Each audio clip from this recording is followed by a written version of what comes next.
다물려 놓은 상태에서 크게 벌리지 못하는 경우가 많기 때문에 해가지고 씹는 면까지 다 닦지는 못합니다. 이럴 때 이제 주의할 점은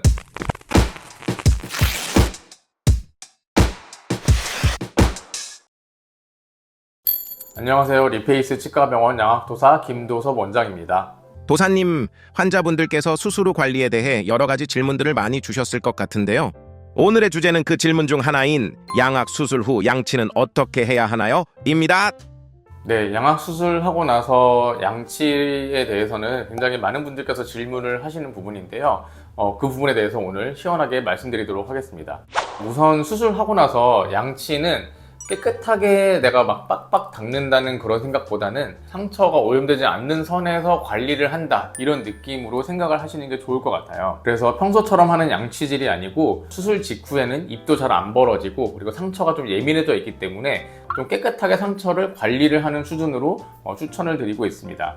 네, 우선 필요한 준비물은 두 가지 정도로 볼 수 있는데 그거는 바로 가글과 어린이용 칫솔입니다. 여기에서 어린이용 칫솔을 말씀드리는 이유는 어린이용 칫솔이 이제 칫솔 머리가 좀 약간 작기 때문에 수술 후에 볼이 좀 부어 있어서 공간이 좁아져 있는 상황에서도 비교적 좀 용이하게 입안에 넣을 수 있기 때문이에요. 일단 시기적으로 보게 되면은 수술한 직후에 한 1일에서 3일 사이, 그 기간 동안과 그 이후로 나눠서 말씀드리도록 하겠습니다.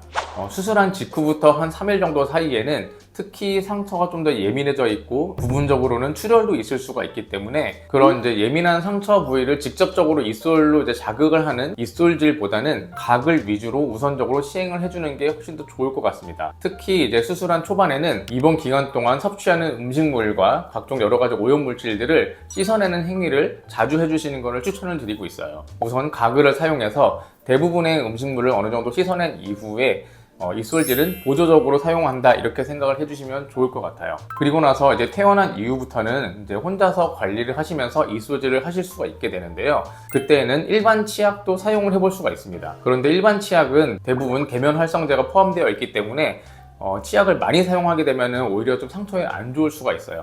그래서 계면 활성제가 없는 치약을 사용하시거나 아니면 일반 치약을 사용하실 경우에 저는 이제 환자분들께 설명드릴 때 쌀알 만큼만 짜가지고 사용해달라, 이렇게 말씀을 드리는데요. 굉장히 적은 소량의 일반 치약을 사용하시는 것까지는 괜찮은 것 같습니다. 그런데 이제 닦아주다 보면은 다물려 놓은 상태에서 크게 벌리지 못하는 경우가 많기 때문에 해가지고 씹는 면까지 다 닦지는 못합니다. 이럴 때 이제 주의할 점은 유아용 칫솔을 사용한다 하더라도 그 칫솔이 안쪽까지 깊이 들어가지는 못할 수 있거든요. 그래서 억지로 안쪽까지 넣기보다는 들어가는 선까지만 넣어서 닦아주시면 되고, 방금 전에 제가 말씀드렸듯이 소량의 치약이 있기 때문에 치약을 이용해가지고 바깥쪽에 있는 치아면을 닦아주시면 되겠습니다. 그리고 또 이소질을 할 때 우리가 잇몸 있는 곳도 같이 닦을 수가 있는데 잇몸 바로 위쪽에는 상처들이 이제 모여 있거든요. 치아 위주로만 닦아주려고 노력하시는 게 좋을 것 같습니다. 가글은 양치를 하기 전과 후에 둘 다 하는 거를 추천을 드리는데요. 우선 처음에 하는 가글은 입안에 1차적으로 남아있는 음식물 찌꺼기를 씻어낸다 라고 생각을 하실 수가 있겠어요. 액체를 사용해서 그냥 가글을 하시면 될 것 같고, 이솔질을 하고 난 다음에 그 이후에 마지막에 하는 가글은 수술한 병원에서 준 소독 가글제, 헥사미딘이라든지 시판되는 가글제 중에서 리스테린이라는 가글제가 있습니다. 소독의 효과가 일부 있다고 우리가 생각을 하고 있거든요.